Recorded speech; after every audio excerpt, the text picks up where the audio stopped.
Comenzamos esta reunión en nombre del Padre, del Hijo y del Espíritu Santo. Amén.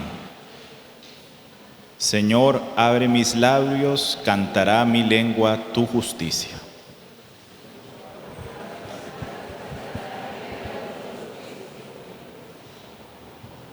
Juntos, ten piedad de mí, oh Dios, conforme a tu misericordia, conforme a la multitud de tus piedades, borra mis rebeliones, lávame más y más de mi maldad y límpiame de mi pecado, porque yo reconozco mis rebeliones y mi pecado está siempre delante de mí. Contra ti solo he pecado y he hecho lo malo delante de tus ojos, para que seas reconocido justo en tu palabra y tenido por puro en tu juicio. He aquí en maldad he sido formado y en pecado me concibió mi madre. He aquí tú amas la verdad en lo íntimo y en lo secreto me has hecho comprender sabiduría. Purifícame con hisopo y seré limpio, lávame y seré más blanco que la nieve. Hazme oír gozo y alegría, y se recrearán los huesos que has abatido. Esconde tu rostro de mis pecados y borra todas mis maldades. Crea en mí, oh Dios, un corazón limpio y renueva un espíritu recto dentro de mí. No me eches delante de ti y no quites de mí tu Santo Espíritu. Vuélveme el gozo de tu salvación y espíritu noble me sustente.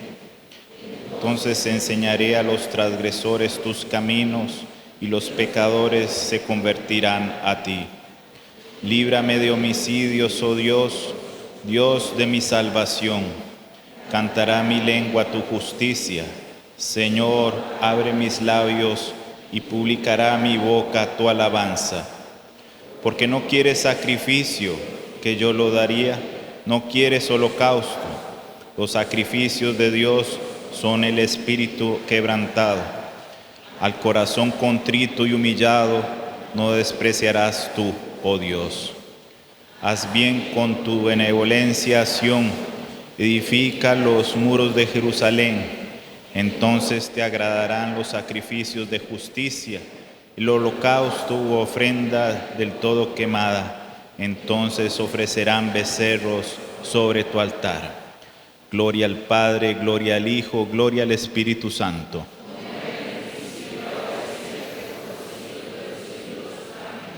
Señor, abre mis labios, cantará mi lengua tu justicia.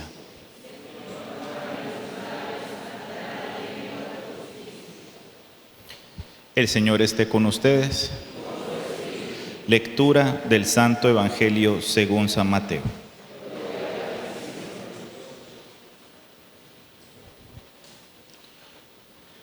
Estando Jesús en la casa, sentado a la mesa, muchos cobradores de impuestos y pecadores que habían venido se sentaron también a la mesa con él, con Jesús y sus discípulos. Cuando los fariseos vieron esto, dijeron a los discípulos: ¿por qué come su maestro con cobradores de impuestos y con pecadores? Al oír esto, Jesús les dijo: no son los sanos los que necesitan un médico, sino los enfermos. Vayan y aprendan lo que significa: misericordia quiero y no sacrificios. Porque no he venido a llamar a los justos al arrepentimiento, sino a los pecadores. Palabra del Señor. En el nombre del Padre, del Hijo y del Espíritu Santo. Amén.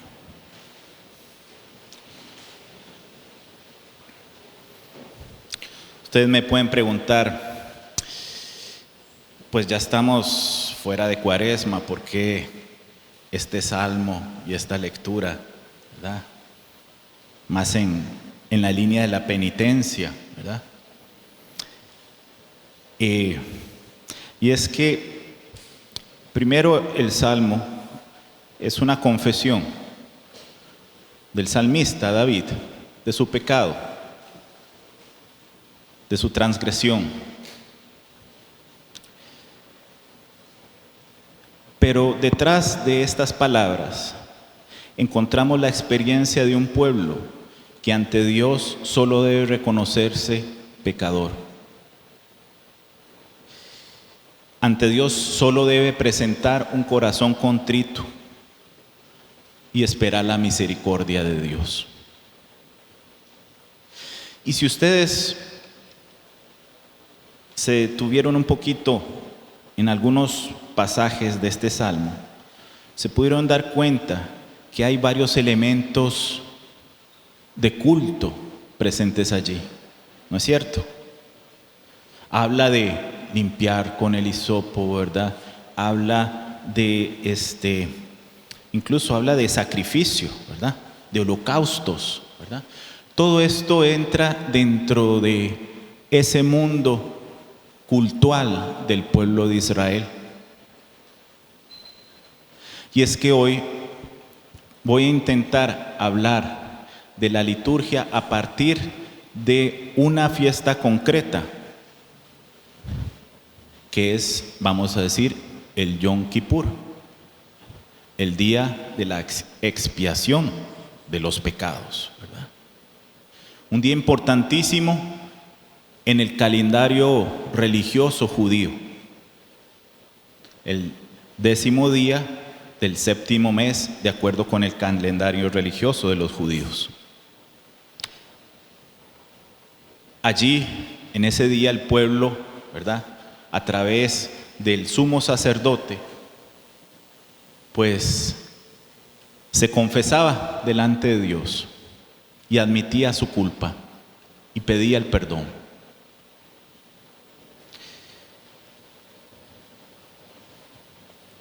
El espíritu que hay en este salmo refleja perfectamente, ¿verdad?, ese sentido cultual de este día del Yom Kippur. Y es porque yo voy a presentar el tema de hoy, que es, digamos, lo central en nuestra liturgia. ¿Qué es lo central? Jesucristo, ¿no? Entonces, en la carta a los Hebreos se nos habla de Jesús sumo sacerdote.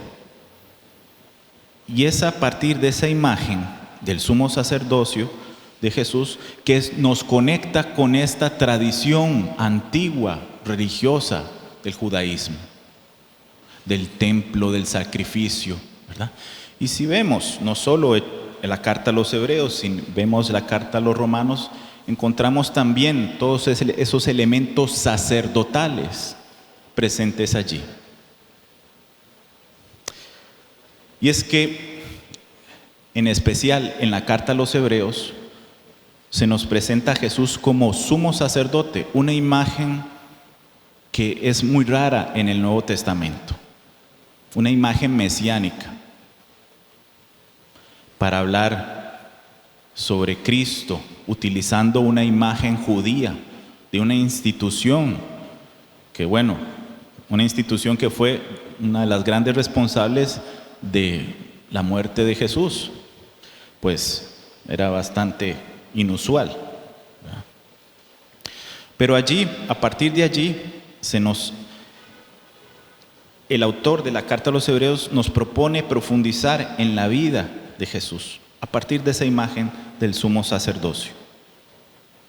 Antes de seguir con la carta a los Hebreos y esta imagen de Jesús sumo sacerdote, quiero leerles el prefacio número 1 de la Eucaristía, un prefacio eucarístico. Ustedes lo van a reconocer, porque, bueno, asisten a misa, ¿verdad? Ponen atención a estas palabras que dice el Padre, ¿no? Bueno, yo me confieso, yo a veces cuando el Padre hablaba esas cosas especiales y elevadas, yo me desconectaba, ¿verdad?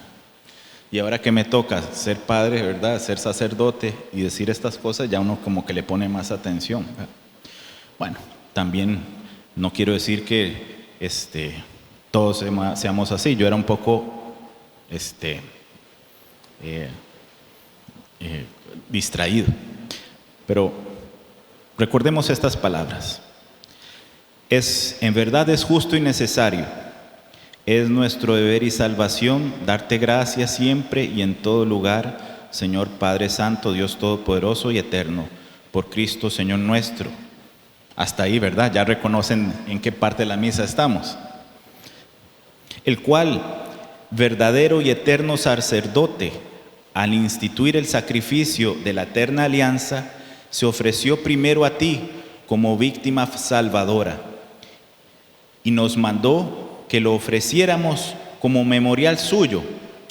Cuando comemos su carne inmolada por nosotros, quedamos fortalecidos, y cuando bebemos su sangre derramada por nosotros, quedamos limpios de nuestros pecados. El Salmo 51, ¿verdad? Por eso, con los ángeles y los arcángeles, y con los tronos y dominaciones, y con todos los coros celestiales cantamos sin cesar el himno de tu gloria. Y ahí vamos, ahí sí nos conectamos, ¿verdad? El canto es tan especial, y lástima que yo no tengo dotes, ¿verdad?, para haber comenzado con un cántico, ¿verdad? Pero el canto siempre nos hace volver, ¿verdad?, a la liturgia. Tiene esa virtud. Y cantamos el santo. Ustedes pueden reconocer en este texto, ¿verdad?, y si han leído la carta a los Hebreos, van a ver que está aquí muchos de los elementos que habla acerca de Jesús sumo sacerdote ya están presentes en este prefacio que rezamos en la fiesta del Corpus Christi, hace poquito, ¿verdad? Muy bien. Para que vean cuán presente esta imagen de Jesús está en la liturgia, ¿verdad? La liturgia como ejercicio del sacerdocio de Jesucristo, tomando como base la Sacrosanto Concilium en su número 7. ¿Verdad? Ese va a ser como el tema de hoy. Entonces, ya que ustedes, la reunión pasada, ¿verdad?, se les dijo que íbamos a trabajar el texto, ¿verdad? Bueno, 2 textos, ¿verdad? Pero hoy solo les propongo utilizar y solo 2 números, no vamos a ir más allá, porque yo me voy a centrar en la parte bíblica.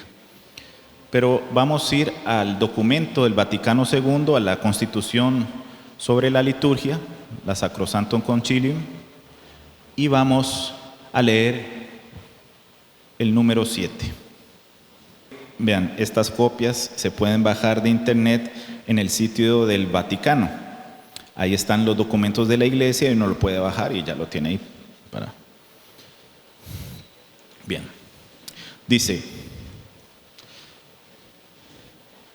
para realizar una obra tan grande, Cristo está siempre presente en su iglesia. Cristo está presente siempre en su iglesia. Pero yo quiero ir un poquito más atrás, en el final del número 6, ahí lo tiene. Dice: desde entonces, casi al final del numeral 6, desde entonces la iglesia nunca ha dejado de reunirse para celebrar el misterio pascual.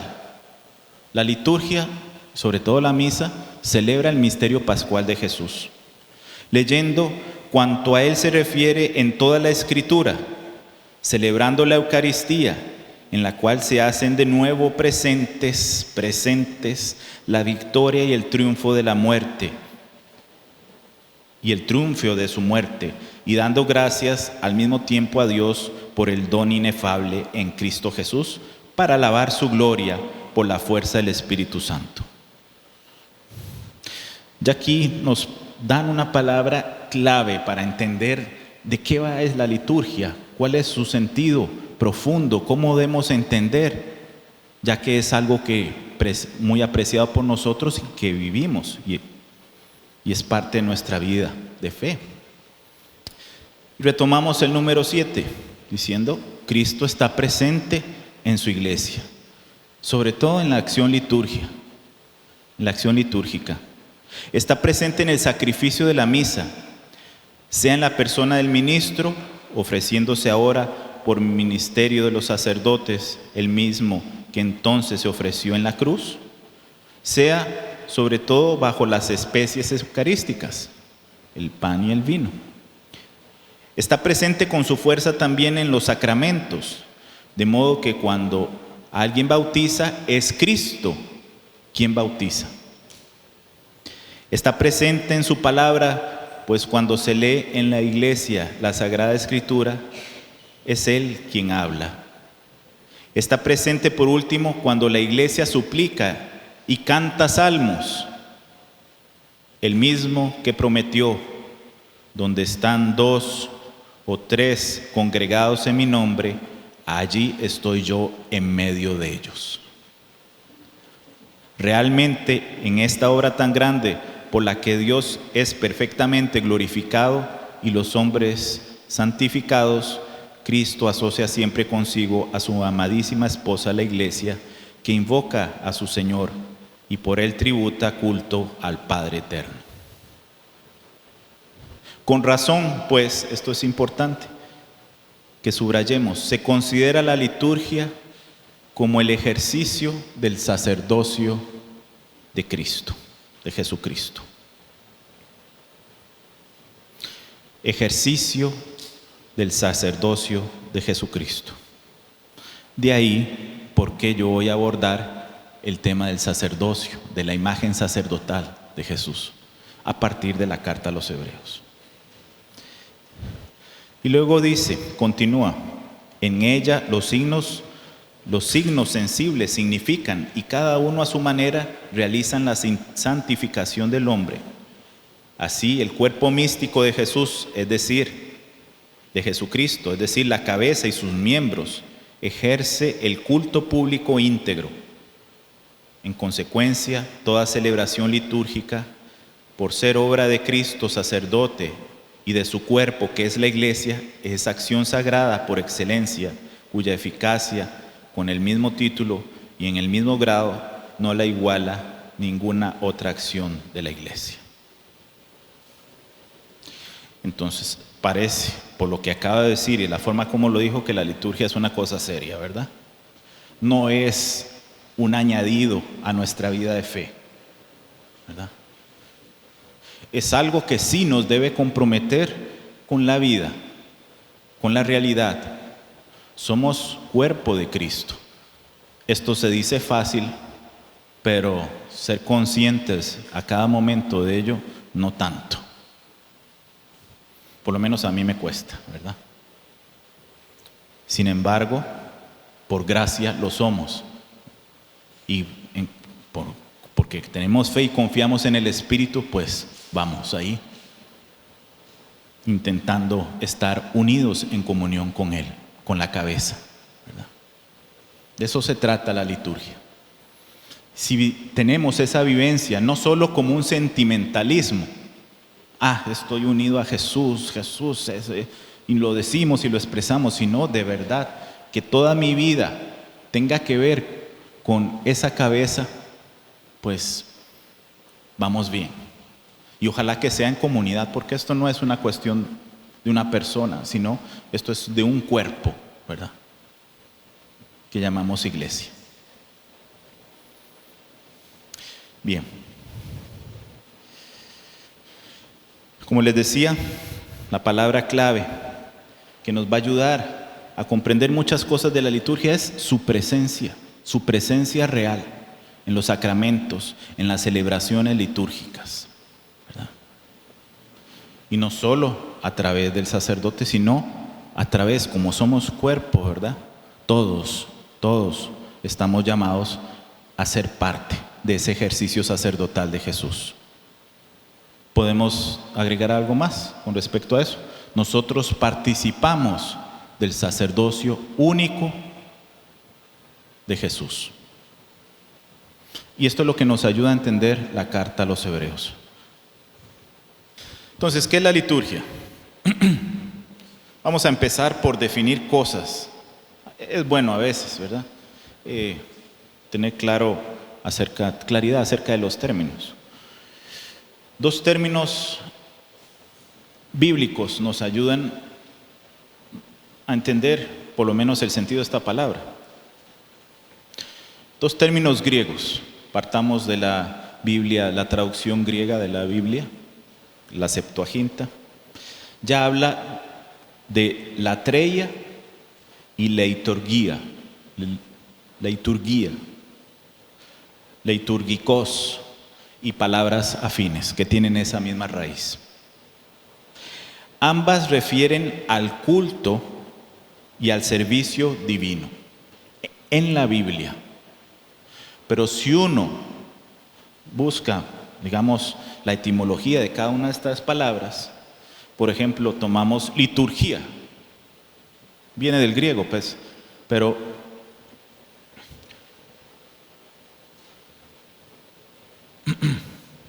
la raíz de la palabra, o vamos a decir su etimología, nos hace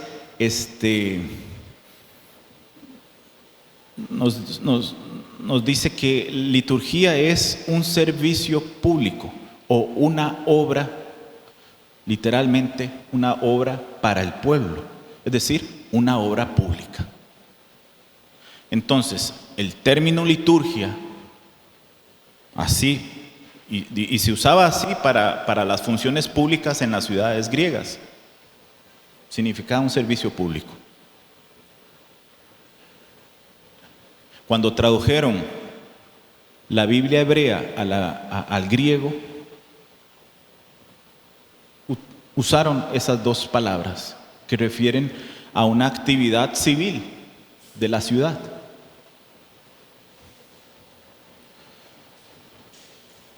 Sin embargo, tanto en la traducción griega de las Sagradas Escrituras hebreas como en el Nuevo Testamento, el sentido que prevalece es el religioso, el cultico.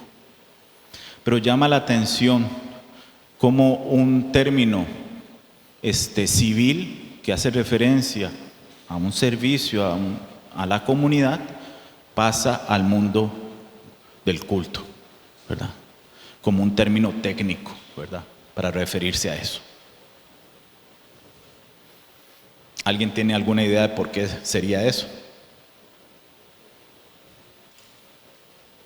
¿Qué tiene que ver una cosa con la otra? Pues sí, ¿verdad? Porque es a través de esa acción cúltica o ritual que se sirve al pueblo y sobre todo se sirve a Dios. Es un servicio.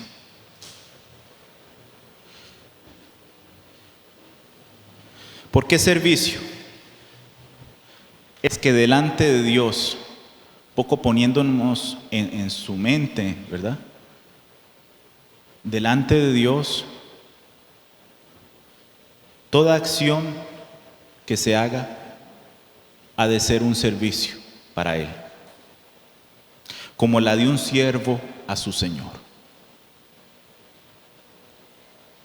Y al mismo tiempo que esta acción aproveche al pueblo, desde el marco de la alianza, que es, digamos, el centro de esa experiencia de fe del pueblo de Israel.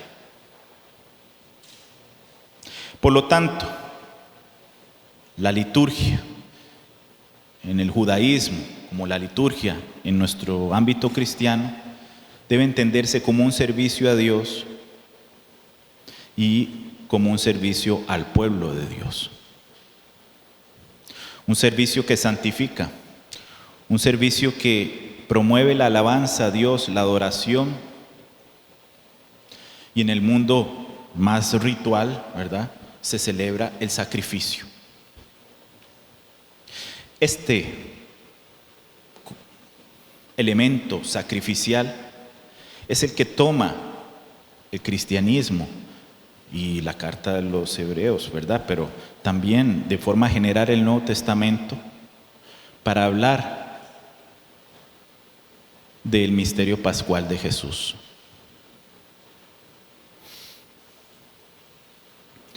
Y aquí uno entiende, digamos, podría entender ya a partir de estas cosas, estas nociones e imágenes, que tiene que ver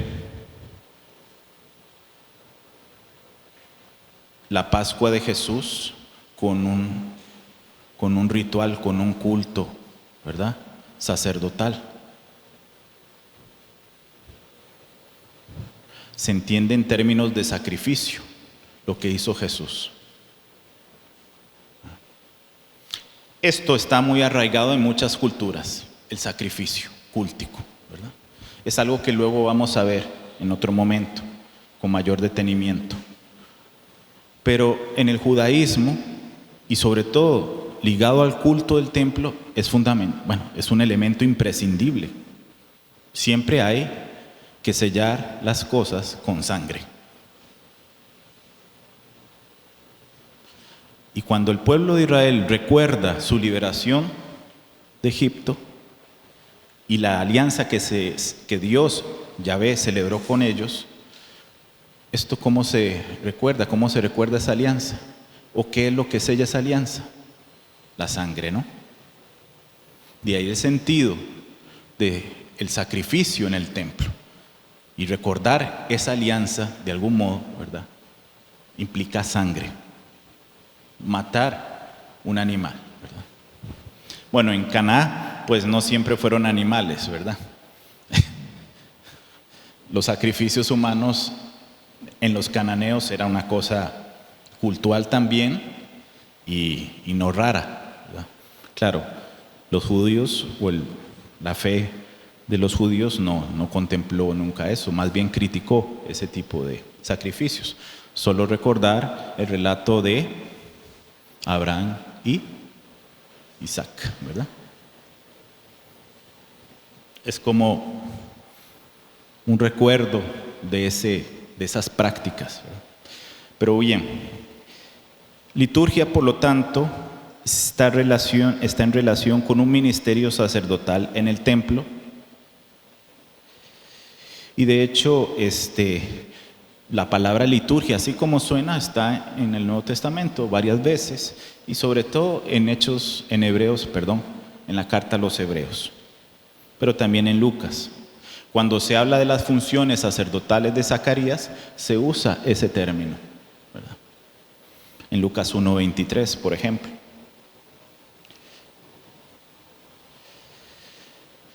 Pero hay un texto que quisiera leerles. Vamos, ¿quién trajo Biblia? Quiero ver las personas que traen su Biblia a las reuniones. Muy bien, estoy contento, ¿verdad? Porque aunque pese un poquito, siempre hay que, ¿verdad?, traerla, ¿verdad? O en sus celulares, ¿verdad? Ahora ya no cuesta tanto, ¿no? Ya estamos conectados ahí, tenemos la aplicación. Bien. Entonces vamos a la carta a los Hebreos 8.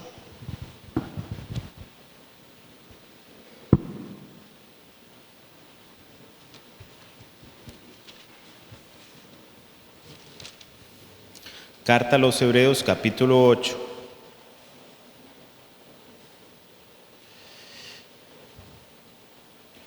Dice: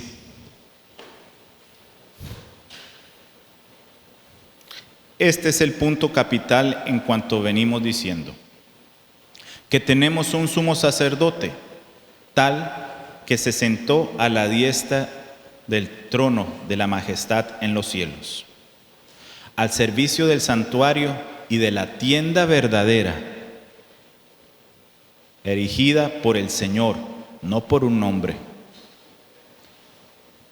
Porque todo sumo sacerdote está constituido para ofrecer dones y sacrificios, de ahí que necesariamente también él tuviera que ofrecer algo.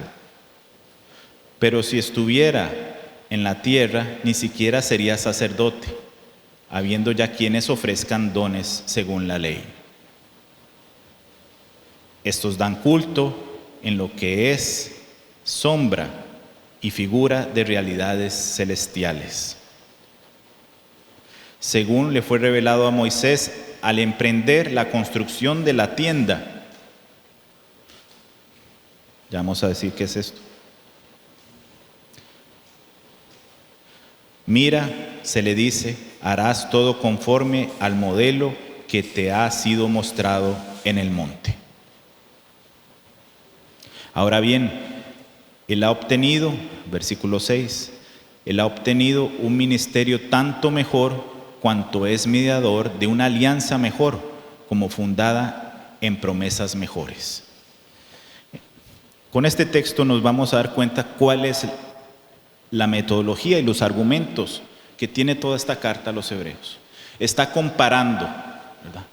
Comparando que el culto, la liturgia del templo de Jerusalén, las instituciones judías que están conectadas con la primera alianza,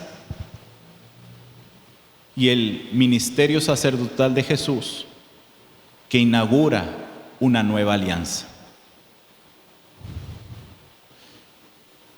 Y va comparando, ¿verdad? Es muy bonito porque estos dos elementos que están presentes en el culto normal del pueblo judío, que es servicio a Dios, en sus distintas dimensiones, desde la alabanza hasta el sacrificio, ¿verdad?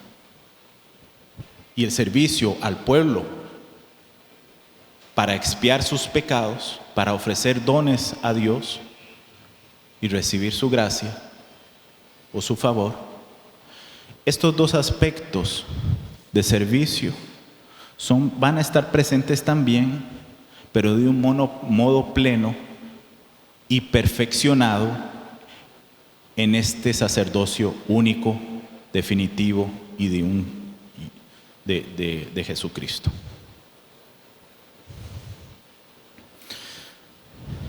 No perdamos de vista esos dos aspectos. Sin embargo, dice el texto, todo aquello que se hacía en el templo era sombra apenas de lo que iba a suceder a partir de Jesucristo. En ese sentido tiene una valoración positiva, ¿verdad? No lo rechaza, apenas era algo que preparaba, ¿verdad? Y anunciaba lo que iba a acontecer con Jesús. Bien.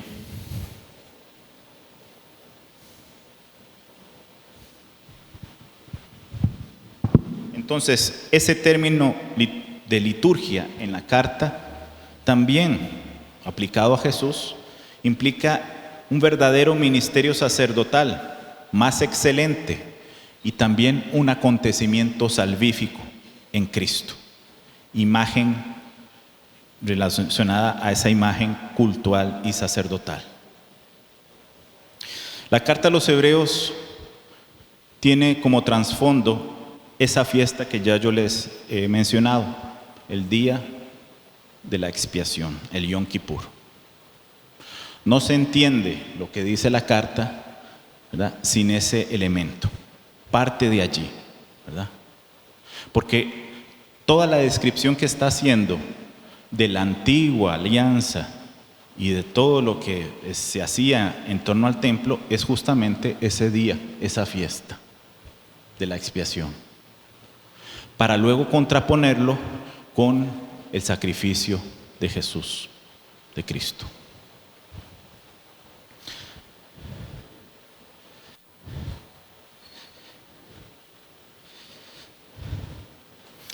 La carta a los hebreos no voy a profundizar mucho en ella porque es una cosa bastante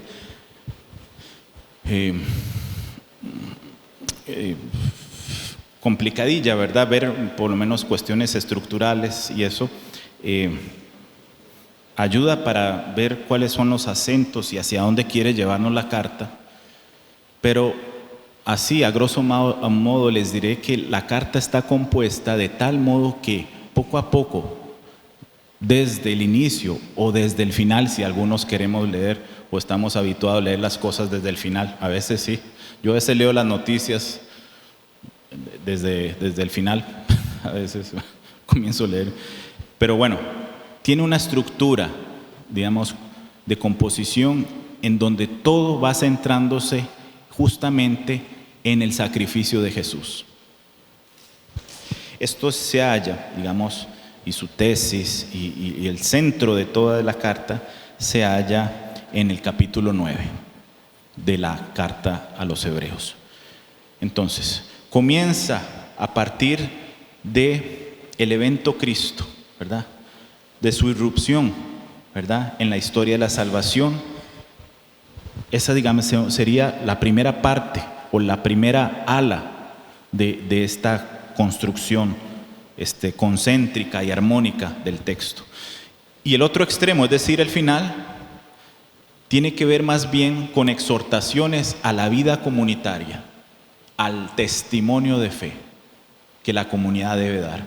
Todo eso engloba la experiencia del sacrificio de Jesús, de su ministerio sacerdotal como sumo sacerdote. Entonces, de una manera, digamos, si vemos esa disposición gráficamente, ¿verdad?, podemos darnos cuenta la precisión que utiliza el autor sagrado para resaltar y hacer los énfasis, y el énfasis sobre todo principal y la tesis del escrito, ¿verdad? Es fascinante, ¿verdad?, este tipo de análisis, los análisis retórico semítico, es la forma como los semitas construían sus textos y los antiguos, ¿verdad? Por otro lado, esto se aprecia más viendo el texto, pero el texto también tiene un elemento, no es una carta, ¿verdad? Y aquí recuerdo un chiste, ¿verdad? Yo viví con uno de los que repetían este chiste y uno de los grandes expertos de la carta a los Hebreos a nivel mundial, el padre Cardenal Vanois. Viví al frente de él.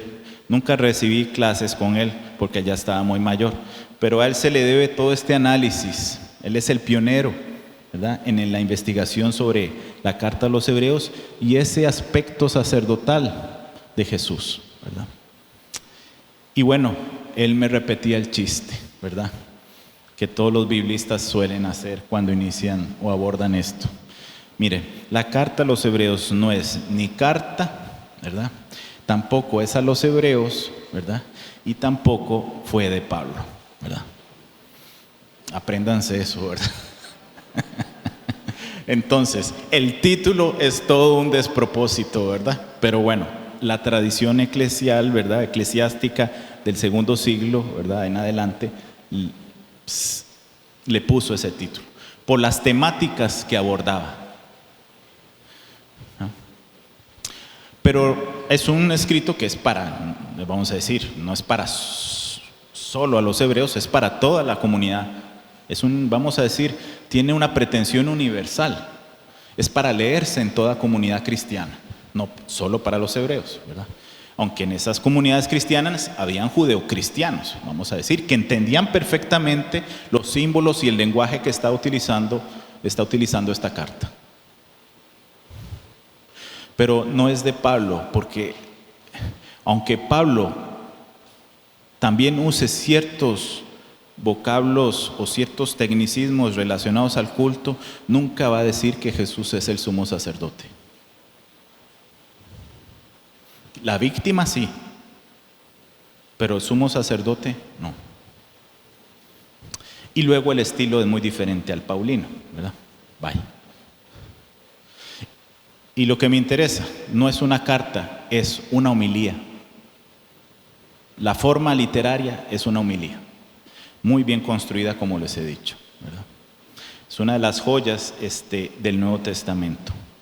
Además que quien la escribió era un hombre muy culto. Pocas repeticiones de palabras, la misma composición como yo les he dicho. Y bueno, conocía tanto cuestiones del judaísmo y su religión como de retórica griega y demás. Bueno, estos no son cosas tan importantes, pero para que vean un poco algunos aspectos generales de este escrito. Comienza la carta diciendo que Cristo, ¿verdad?, es superior a los ángeles. Se pone además en el inicio de la carta ese relieve de la singularidad salvífica del Hijo de Dios. Entonces, comienza con un Jesús, un Cristo glorioso, ¿verdad?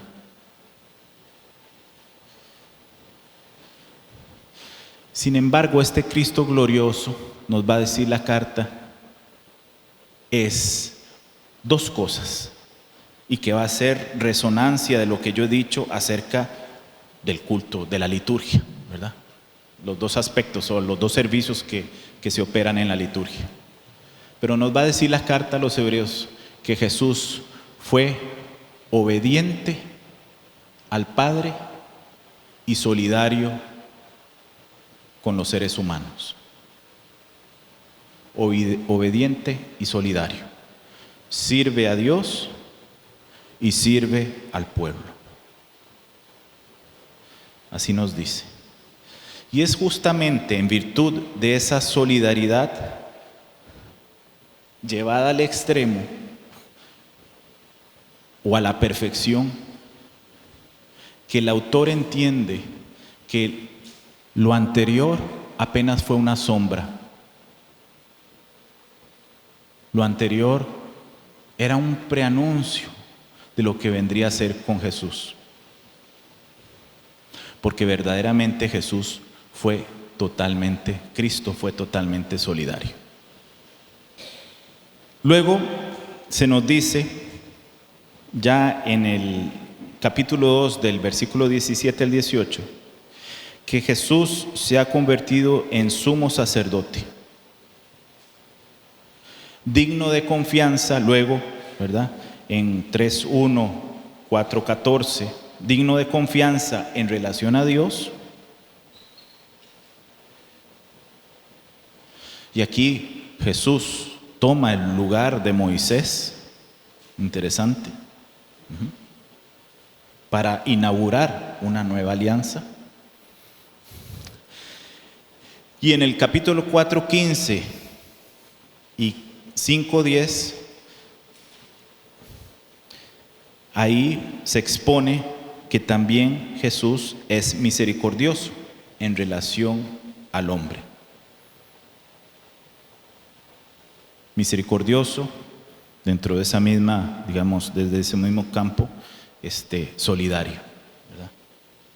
Con los seres humanos, con el ser humano. Eso define su sacerdocio.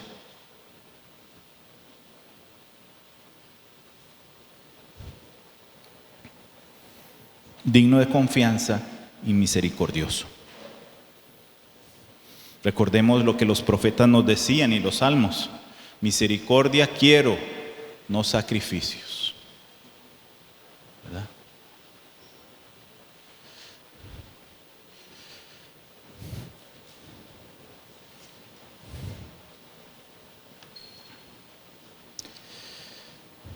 Luego, la parte central de toda la carta, que es lo que me interesa exponer aquí, voy a ver si lo puedo intentar, está, digamos, dividida esa parte central de toda la carta, ese, digamos, núcleo, tiene tres secciones, vamos a decir, de 7:1 al versículo 28. Es una proclamación divina de Jesús como sumo sacerdote. El centro de eso es del capítulo 8 de la carta a los Hebreos al capítulo 9, 28, versículo 28, donde se describe el proceso sacrificial y la perfección que significó en Jesús. Y del capítulo 10, del 1 al 18, se nos habla de la eficacia salvífica que tuvo, que tiene esa acción de Jesús. Ese es el centro de toda la carta. De ahí, las otras secciones, ¿verdad? O alas de la carta, ¿verdad? O del escrito, homilía, vamos a ser más correctos, ¿verdad? Tienen que ver con el testimonio, con el ejemplo tanto de personas del Antiguo Testamento como los testigos, los mártires de la iglesia, ¿verdad? Y exhortaciones a la perseverancia y a la vida comunitaria, ¿verdad? Entonces, es algo interesante porque nos está diciendo que Cristo es el centro de esto, ¿verdad? Ahora, a partir de Cristo, como modelo, ¿verdad? Como aquel que posibilita la entrada al reino de Dios, vamos a utilizar ese lenguaje que nos es bastante familiar, aunque en la carta a los Hebreos no sea así. Pero esta entrada, este acceso que nos hace Jesús a través de su sacrificio, de su acción sacerdotal, hace posible el testimonio, ¿verdad? Y engloba también no solo el testimonio de los seguidores de Jesús, sino de todos aquellos personajes que entran en la historia de la salvación. Jesús entonces, como sacerdote, es el paradigma, ¿verdad? Y su sacerdocio, vamos a adelantar cosas, es tan eficaz que solo una vez, para siempre. Solo una vez. Único y universal. Y aquí comienza, ¿verdad?, el autor a comparar. Antes, los sacerdotes en el templo, en el día de Yom Kippur, hacían esto, para la expiación de los pecados, no solo del pueblo, sino también del propio sacerdote. Y él hacía el sacrificio. Mataba un becerro y dos chivos. Bueno, y un chivo, ¿verdad? Esto está en Levítico 16, para las personas curiosas. Ahí en Levítico 16, se nos narra, ¿verdad?, en qué consiste el Yom Kippur, todo el sacrificio que se hacía. Y tiene hasta mitos, ¿verdad?, porque se soltaba un chivo para que llevase todos los pecados del pueblo al desierto. Y ese chivo se le ofrecía a Azazel, ¿verdad? Era una especie de ángel caído, era un ángel caído, vamos a decir, en esa mitología, ¿verdad?, semítica o babilónica, ¿verdad?, que está presente en la Biblia. Un poco para significar, allá, para él van los pecados, el mal, ¿verdad? Y para Dios se sacrifica un chivo. El que liberan en el desierto, ese no los matan, ¿verdad? Lo dejan libre en el desierto. No tenían ese tipo de detalles, ¿verdad? Pero ahí en Levítico 16 se nos relata todos los cuidados que tenía que tener el sacerdocio arónico, levítico, ¿verdad?, para realizar el día del Yom Kippur. Recordemos una cosa, no quiero dejar nada así suelto. Dejo muchas cosas sueltas, pero me acordé de esta. En el pueblo de Israel, solo una tribu podía hacer acciones sacerdotales. ¿Cuáles? Los levitas, sí. Y la familia de Aarón eran los encargados, vamos a ver, cumplían la función de el sumo sacerdocio, ¿verdad? Luego los saduceos fueron los que heredaron eso, ¿verdad?, esa institución. Pero todo comenzó, todo este mundo ritual y todo acompañó al pueblo en el desierto y se hacía en una tienda, ¿verdad? Lástima que no les puedo presentar el templo, pero el último templo de Jerusalén fue el que hizo Herodes, ¿verdad? Entonces, este templo pues no se parecía en nada a lo que vivió el pueblo en su peregrinar, y en donde conocieron a Dios y tuvieron experiencia de Él profunda, ¿verdad? Él en medio de su pueblo, en una tienda, ¿verdad? Pues en esa tienda estaba, pues, se realizaban estos rituales, y en la tienda del encuentro se hacían todas estos rituales y allí se contenían los instrumentos, o vamos a decir los objetos sagrados, ¿verdad? Entre ellos el Arca de la Alianza, que contenía las tablas de la ley, ¿verdad? Eso ya lo hemos visto hasta en películas, ¿verdad?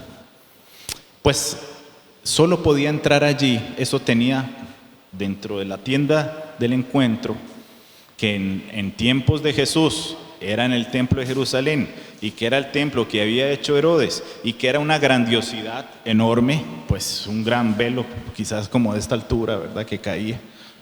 Se separaba en esa tienda del encuentro el Sancto Sanctorum, ¿verdad?, donde estaba el Arca de la Alianza, y donde solo podía entrar una vez el sumo sacerdote para rociar con sangre del sacrificio y antes hacer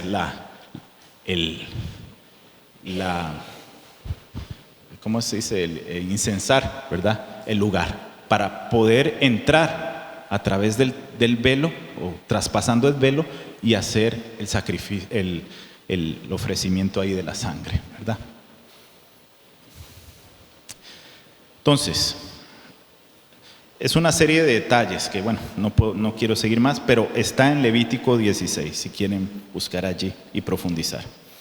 Pues es justamente esa acción la que se describe en esta carta a los hebreos. Vamos al capítulo 8, si tienen la Biblia ahí. Todo sumo sacerdote está constituido para ofrecer dones y sacrificios. De ahí que él tuviera que ofrecer algo. Pues si estuviera en la tierra ni siquiera sería sacerdote, habiendo ya quienes ofrezcan dones según la ley. Quiere decir esto que Jesús no pertenecía a este grupo, ¿verdad? Jesús no pertenecía al pueblo levita, entonces él estaba imposibilitado, ¿verdad? Este es el argumento que hay de fondo para realizar algo así. ¿Por qué? Porque esto solo corresponde al culto terrenal. Jesús es sacerdote según otro orden, no el orden de Aarón o de Leví, sino el orden de Melquisedec. Por eso es sacerdote eterno y por eso es anterior al sacerdocio levita. ¿Y dónde viene ese Melquisedec? Melquisedec es una figura de Génesis con la que se topa Abraham después de haber sido destruida Sodoma. Y ese, que era un sacerdote rey, Melquisedec, hasta el nombre es vacilón, porque Melec es rey, Sedec justo, ¿verdad? Rey justo, ¿verdad? Era también sacerdote. Entonces es una imagen sacerdotal y al mismo tiempo real, ¿verdad? Esta imagen va a ser recogida en un salmo que va a ser fundamental para el Nuevo Testamento. Sin ese salmo, pues difícilmente íbamos a conectar cosas, o bueno, los cristianos de entonces iban a conectar cosas con la Sagrada Escritura. Y es el Salmo 110, ¿verdad? Esta figura de Melquisedec en el Génesis bendice a Abraham. Y Abraham le da un diezmo por su acción sacerdotal. Antes de Leví, antes de todo. Entonces, ese sacerdocio, con la acción de Abraham, ¿verdad?, quedó inmortalizado, vamos a decir. Y es anterior al propio sacerdocio o institución sacerdotal de los judíos. Por eso se dice que Jesús no necesita pertenecer a la tribu sacerdotal, porque Él es de otro orden. Su sacerdocio viene de Dios. Y luego hay otros textos apócrifos, como el libro de Enoc, donde sale otra vez esta figura de Melquisedec, bueno, que se dice que Melquisedec nunca murió, sino que fue raptado, ¿verdad? Entonces el tema en la mentalidad popular, en la imagen popular de la gente es, bueno, el sacerdocio de Jesús, si es de Melquisedec, es de origen celestial, divino, en contraposición con el levita, que es terrenal. ¿Ah?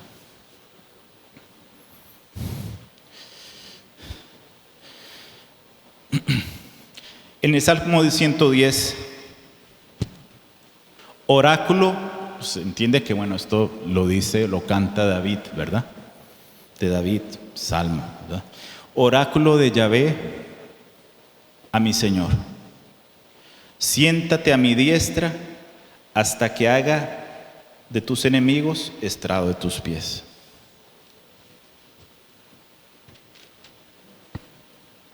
El cetro de tu poder extenderá Yahvé desde Sión. Domina entre tus enemigos. Ya te pertenecía el principado el día de tu nacimiento, un esplendor sagrado. Llevas desde el seno materno, desde la aurora de tu juventud. Lo ha jurado Yahvé y no va a retractarse. Tú eres por siempre sacerdote según el orden de Melquisedec. Entonces, esta figura, esta imagen, es la que toma la carta a los hebreos para hablar de ese sacerdocio distinto de Jesús. ¿Verdad? Bien. Pero este texto tiene otras cosas, es muy rico, aunque sea pequeñito ese salmo, es Hechos de los Apóstoles, los Evangelios lo citan, ¿verdad? Es un texto fundamental. Pues uno de los principales recursos a la escritura que usa el Nuevo Testamento, aparte de la imagen del siervo obediente de Yahvé, de Isaías, ¿verdad? Del segundo Isaías, que es también fundamental para entender a Jesús. En 8:3 al 6 se habla del nivel terrestre del culto antiguo. Si uno va a 9, 24, 28, saltamos hasta el capítulo 9, 24 al 28. Vamos a leerlo. Dice, pues bien, Cristo no entró en un santuario hecho por mano humana, en una reproducción del verdadero, sino en el mismo cielo, para presentarse ahora ante el acatamiento de Dios en favor nuestro. Y no para ofrecerse a sí mismo repetidas veces, al modo como el sumo sacerdote que entra cada año en el santuario con sangre ajena, el chivo expiatorio, ¿verdad? Para ello habría tenido que sufrir muchas veces desde la creación del mundo, sino que se ha manifestado Jesús ahora una sola vez, al final de los tiempos, para la destrucción del pecado mediante su sacrificio. Entonces, aquí está hablando en otro nivel de este nuevo culto, ¿verdad? De esta nueva acción sacerdotal. Es un nivel universal, es un nivel trascendente, vamos a decir, si no queremos decir celestial, en contraposición con lo terrestre, ¿verdad? Sino que es de una vez para siempre. ¿Por qué? Porque el culto judío se repetía. ¿Y cuál es el argumento aquí? ¿Por qué será que cada año que el sacerdote tiene que ofrecer una sangre que no es la de él, ¿verdad? Un chivo expiatorio para pedir el perdón de los pecados del pueblo y de él mismo, y nosotros continuamos así como estamos? Igual no lo podemos aplicar a nosotros mismos.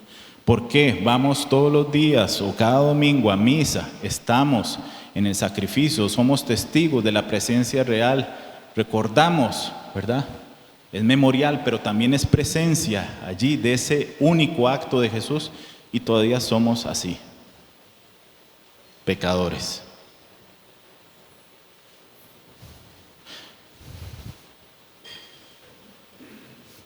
Lo que está queriendo decir la carta a los hebreos, que esa forma de entender el sacrificio, esa repetición o reiteración no es eficaz.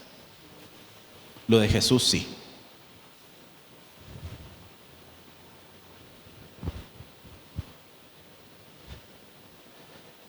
Lo de Jesús es de una vez y para siempre. ¿Por qué no es eficaz lo del sumo sacerdote? Porque lo tiene que hacer repetidas veces y tiene que matar a un animal y ofrecérselo a Dios. Aquí yo me estoy saltando un montón de elementos dentro de ese culto, ¿verdad? Pero bueno. Entonces tenemos esos dos extremos, ¿verdad? Estamos como haciendo una inclusión del texto. Y volviendo al capítulo 8, del 7 al 13, nos dice que ese culto antiguo se remite a una alianza caduca y superada. 8 del 7 al 13.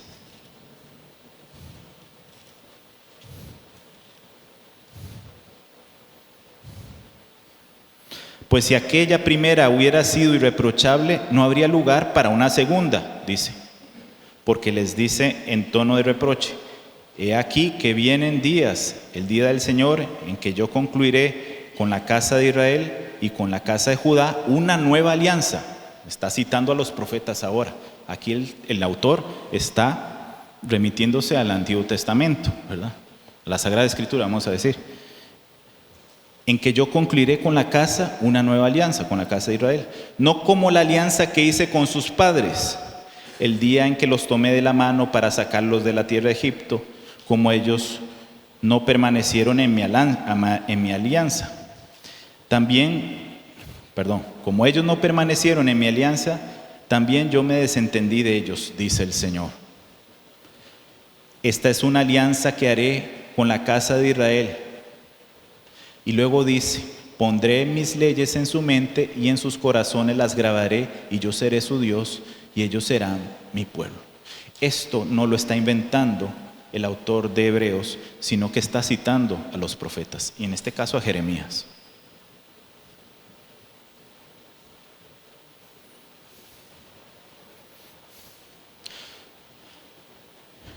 Vamos a 9, saltemos ahora a 9, 15 al 23.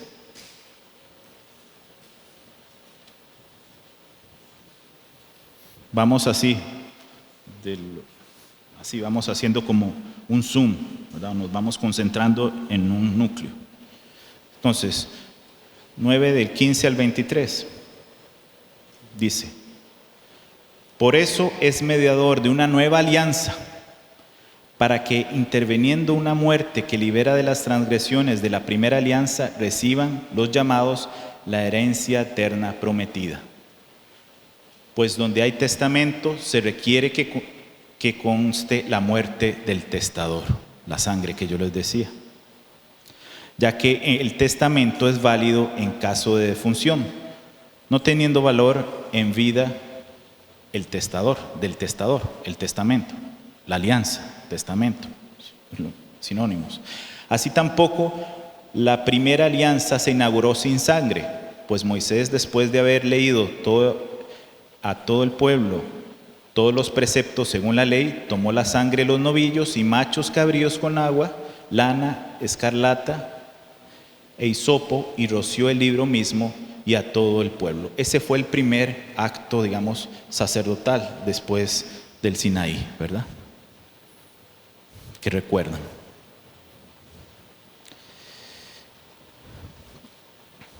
Así pues, si es necesario que las figuras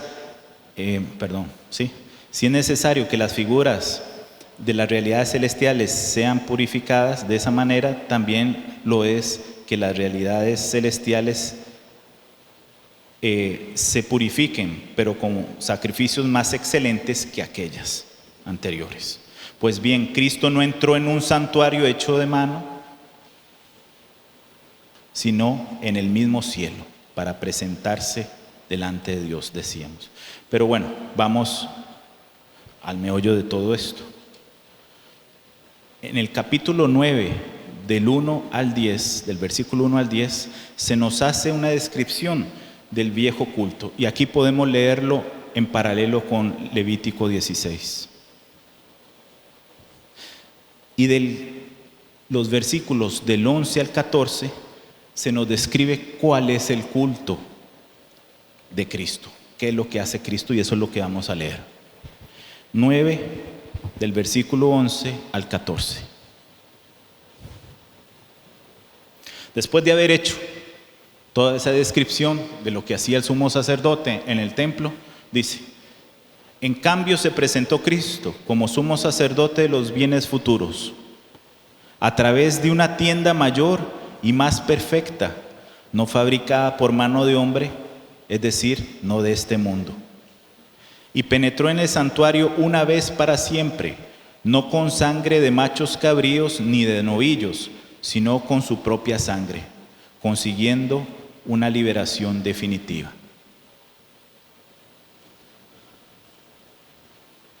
Pues si la sangre de machos cabríos y de toros y la ceniza de una becerra santifican con su aspersión a los contaminados, en orden a la purificación de la carne, cuanto más la sangre de Cristo, que por el Espíritu eterno se ofreció a sí mismo sin mancha a Dios, purificará de las obras muertas nuestra conciencia para rendir culto a Dios vivo, para rendir culto, liturgia al Dios vivo, no de los muertos, ¿verdad? Y aquí está la perfección del sacerdocio de Jesús. Y comenzamos con una imagen, ¿verdad?, real e histórica. Su donación. Él mismo no usó sangre ajena, su propia sangre.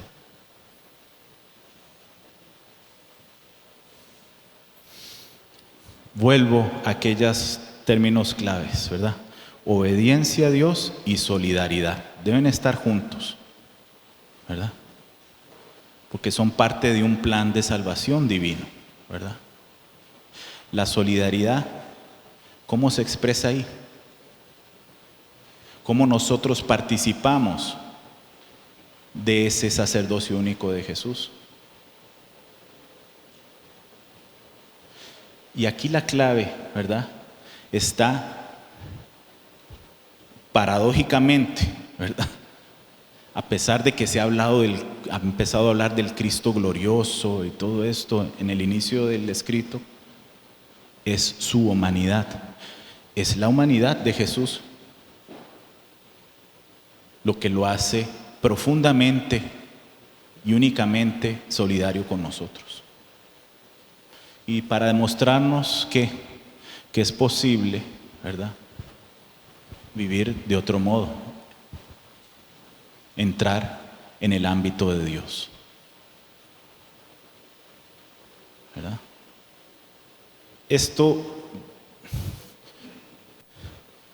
ya aquí, pues el autor nos deja a nosotros con la reflexión. ¿Cómo esto lo vivimos desde nuestro ser iglesia y en comunión con ese único sacerdocio de Jesús? Entonces, nuestra comprensión de la liturgia debe partir de allí. No es algo mío, no es algo del sacerdote que está haciendo ahí, a saber qué está haciendo muchas veces. No, es algo de nosotros, ¿verdad? Nosotros debemos involucrarnos, compenetrarnos en ese misterio. Y por eso el sacerdote no lo está haciendo a nombre propio. La misa tampoco es un memorial como los protestantes pues conciben el sacramento, ¿verdad? No es un memorial solo, es presencia, ¿verdad? Es presencia. Porque nosotros somos, ¿verdad?, portamos esa presencia. En cuanto somos iglesia, comunidad, Cristo está en medio de nosotros. Esa es la experiencia, ¿verdad?, pascual de Jesús que nosotros tenemos. No es un cuento, ¿verdad? No es apenas un símbolo, no. Entonces, pues esa presencia, y porque nosotros hacemos manifiesto ello, eso nos debe llevar a configurar nuestra vida y nos invita a configurar nuestra vida de otro modo. Y la plenitud humana, y esto ya llevándolo a un terreno más existencial, parte de esa experiencia de Jesús, nuestra plenitud humana como cristianos, ¿verdad? Está en nosotros, por eso yo le digo, esto ya, a partir de allí, queda a nuestra reflexión. Luego, la carta habla de los testimonios de grandes personajes en la historia de salvación y del testimonio que está dando la iglesia actualmente. Es decir, una invitación a configurar o a participar de ese único sacerdocio de Jesús, ese ministerio sacerdotal de Jesús.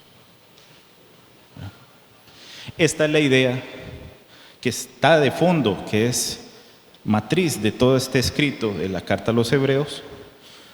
Claro, hay otros elementos que he obviado acá, ¿verdad?, que son también muy interesantes, pero bueno, por lo menos ya les dejo la inquietud, ¿verdad? Porque ya la hora está llegando. Ya. Entonces, pues sí, no sé si hay algún comentario, alguna pregunta.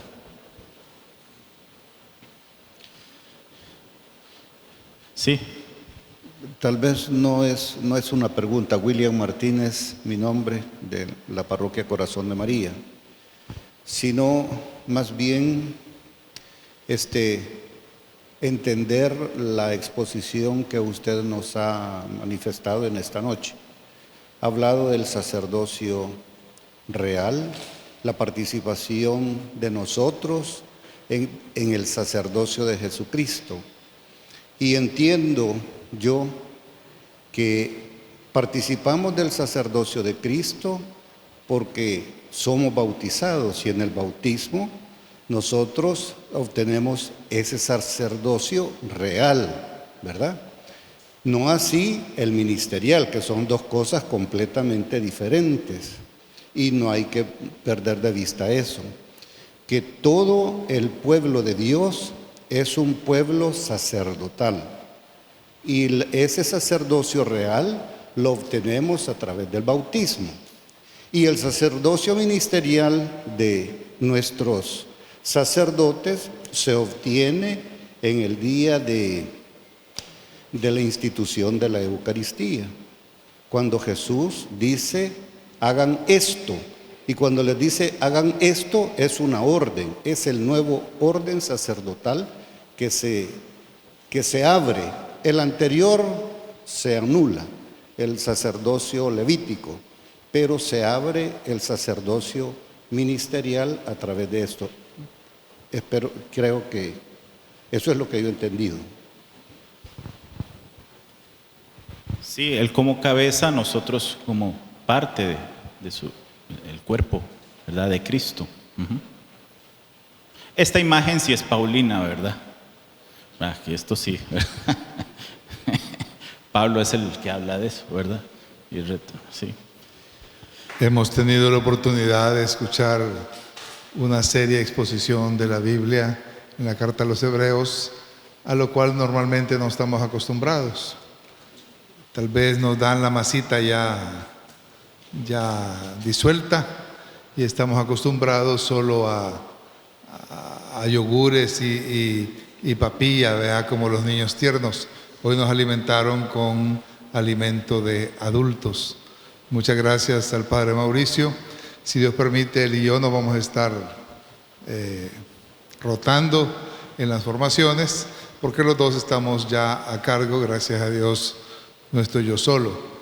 Primera vez en varios años que vengo de oyente y qué bonito se siente, ¿verdad? Vamos a pedirle al Padre Vicario que nos dé la bendición.